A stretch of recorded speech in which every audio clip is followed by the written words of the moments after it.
Hello and welcome to Alternating Creative Intellectuality. I have been following the news about the race storm that has happened at Buckingham Palace, where this African origin charity entrepreneur, Ngozi Fulani, has accosted and accused Lady Susan Hussey of being racist because she asked her where within Africa she comes from. Well, that is nothing more than just a heightened exaggeration of trying to turn a question into a racist comment, and one should be mindful about what could possibly be Miss Fulani's intentions here, because the way I see it, she's exaggerating the troubles of that she's suffered to try and make it look like she's been victimised. And from this article that I've been reading on the Telegraph recently, I can see that Miss Fulani has some very strong anti-monarchy sentiments, and she's even admitted to being, well, her company has admitted to being, a keen and avid supporter of Meghan Markle, who is obviously stirring up and ruffling the feathers of the British royal family because, well, being that she has married into them, she is annoyed that she has not become like the lead attention within the family. To her, and as in with most other Americans, they are, well, not heads of state, but figurehead celebrities who use power and privilege to manipulate and control people. Now, I have long been a big critic of the way that anti-racism activists, or indeed anti-discrimination activists of all kinds, from woke warriors to civil rights activists, pervert and corrupt their own cause to get people to submit and feel sympathetic to their objective in life. I don't call their crusades anti-racism. For me, it's social eugenics. Yes, that's right. If you followed me on Instagram, you'll probably notice that and in my other blogs, you'll notice I liken modern day anti-racism activists with their, well, closet intentions of using social eugenics to get rid of people they don't like out of the public sphere, and to vilify and defame them for fun and for their own selfish and prejudiced purposes. Now, social justice activists, and indeed people like Fulani, who accuse Lady Susan Hussey of racism, will attempt to undermine and defame people by making race arguments in all sorts of ways. But there are three distinct ways in which social justice activists try to control and manipulate people to their will. The first one is dressing up and fabricating a victimhood narrative to make a useful idiot out of a society, organisation or an individual. Consider the case of the Israeli-Palestine conflict. Now, the Israeli-Palestine conflict has its origins dating back decades, but one way in which it's been manipulated to win favour for the Palestinians is when in 1964 or 62, Yasser Arafat took inspiration from Ho Chi Minh to destroy Israel, not with guns, bullets and bombs, by encouraging the Arab armies to invade yet again, but by manipulating the truth to get make the West, useful idiots in the West, like college students and other sorts of people in liberal, left-wing and anti-racism circles to fall for their lead. Ho Chi Minh's general Giap told Arafat, Now, in order to get people to work towards supporting your idea, do not present it as a mission to destroy Israel and murder all the Jews of the world. Present it as a victimhood narrative that you, living in Gaza and the West Bank, are being oppressed and threatened within an inch of your life within Gaza, and present the Israelis as murderous tyrants who want to kill them. That way you will have all the Western liberal theologians and philosophers eating out of your hands. Eating out of your hands, the exact words he used. And you can see from the way that many Western social justice activists have become useful idiots of terrorists. I've argued with quite a lot of my Labour supporting friends about, when asked about how they respond to Jeremy Corbyn promoting anti-Semitism within the Labour Party when he was leader from 2015 to 2019. Every time I brought it up, they just brushed it aside and deflected and ignored it, saying, oh, well, your party leaders said these bad things about gay people and black people and women in burqas. And that's the problem with left-wing social justice activists. They cannot take criticism of their ideas, so much so that they are like the equivalent of an Iranian morality police. If they were in power, they'd probably beat you within an inch of your life for disagreeing with them, just like what happened to Masa Amini in Iran, which sparked this call within Iran to overthrow the Ayatollahs.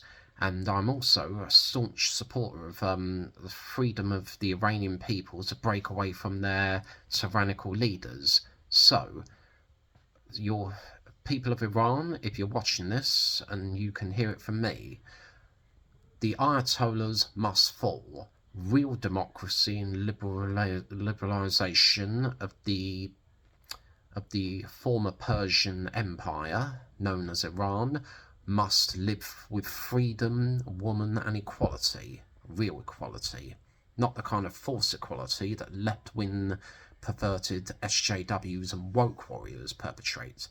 Which brings me to the second way in which perversion of social justice activism. It's called hijacking of causes. You may remember from the time during the Black Lives Matter riots of 2020, some of them hijacked and pirated the words of Martin Luther King, like rights are the voice of the unheard, but what they didn't say were some of the words of a more peaceful means of achieving justice and equality for all, which was, that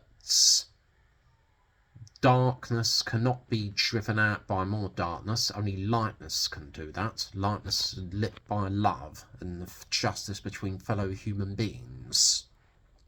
And interestingly, I wrote an article only last month where I chastised the Just Stop Oil protesters for constantly blocking roads and the way they were hijacking the causes of the suffragette movement over a century ago to win women the right to vote.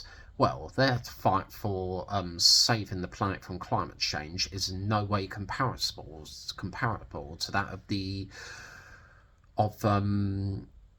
suffragettes. For starters, the suffragettes wanted to win women the right to vote. All Just Stop Oil want to do is to protect the planet by cursing and condemning human beings from living their fossil fuel dependent lifestyle, like the driving of cars, flying planes, and being meat eaters.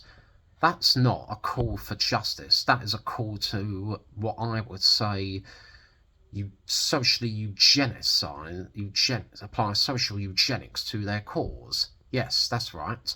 I happen to be autistic, and I'm an autistic conservative, and I know a lot about eugenics from my studies of disability advocacy and being an autism advocate myself.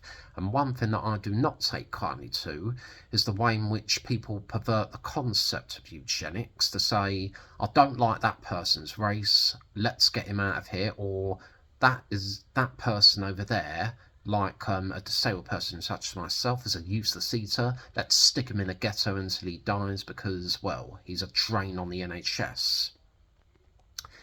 Something that I even took offence, that I was deeply offended by, especially during the pandemic, where the press underreported the way in which some NHS hospitals, the care, that is to say the NHS hospital managers and heads of NHS trusts, suggested that disabled people, like those with autism, should be allowed to die in care homes so that it would save the NHS from being overburdened with COVID patients. That is, if they ever caught COVID. And then, of course, there's the third one, which is to...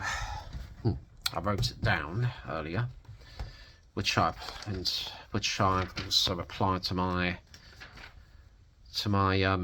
book which I'm currently trying to get published about my autistic conservative objective. This is, oh yes, applying, once again, it's centered around eugenics, applying eugenics to weaponize civil laws against opponents. Now, trans activists are always out there to try and silence women and other gay people, gays and lesbians, for refusing to agree with them on certain things, like the presence of trans people in women's private spaces, like toilets, bathrooms and changing rooms, or even participating in sports. And what do? They fire back a tirade of hateful remarks, saying that they're full of phobias and isms, and that they are making things really, really bad for equality. That is to say, the trans people are making things really harmful for equality campaigners, because they're not only are they trying to dominate womanhood in their political activism, they're pretty much doing something similar to what most social justice activists do when they see a problem that they like to use for their own capital. That is whereby they, whenever they see some sort of social problem out there, they hijack it and say, look at this injustice, we must fight for this person because they're poor, pitiful, pathetic creatures. Well, that is something that I can relate to as a disabled person. After all, most disabled people get annoyed by the way that society sees them as people for pity. There's two sides to disability activism. On the one hand, we're being told that we're useless wretches and biological garbage who shouldn't be in society, and on the other side, there's the do-gooders who hijack our cause and portray us as pitiful, pathetic creatures who live in hopeless and vulnerable situations, and that we should just rely on welfare handouts and charity donations paraded in inspiration porn. Well, let me tell you that. Let me tell you this, charity entrepreneurs. If you carry on pitying me like that and you insist on doing that just to try and do something good for me, well, I piss on it. Yes, that's right, you heard me. Piss on pity. That's a word that comes from a saying directed at a charity telethon that was boycotted by some disability activists who said piss on pity towards the organisers of this television studio in 1992, saying, stop patronising us with your pity, we'll piss on it. And besides, what you as taxpayers give to me in welfare handouts, thinking that's all I deserve, is peanuts. I want my own freedom and right of self-determination to be my own man. And if you try to enslave me by deriding me as a hopeless, useless, pathetic creature, then I would rather take that tin with which you've given me the peanuts, throw it in your face, and then take that tin and gorge your eyes out until you beg for mercy and stop using me as your little puppet in that pathetic freak show of yours. Yes, I know it sounds extreme, but you don't get to achieve your own freedom and independence by being a soppy, pathetic, whinging freak, like the way all those social justice campaigners wave banners and shout at people. You do it by fighting with your own physical force. If you were at the front of Lenin's army back in 1917, he would have lost the conquest of Russia and it would still be run by the Tsars. Right. Okay, that's enough from me. I do hope that you find some useful information out of this reel, and I do hope you share it far and wide. Coincidentally, it's I'm recording this the day before the UN International Day of Persons with Disabilities, which is celebrated around the world to fight for the rights and access of disabled people in the world, myself included. Well, perhaps I can add this video to it as well. And I do hope that you take this with good heart and that you will live with passion and purpose, my fellow disabled people. I know I'm changing the topic a bit here, but, well, my mind, like every other autistic person, my mind tends to wander through the tune of all those alternating creative intellectual abilities of mine. Right, have a pleasant evening and good night.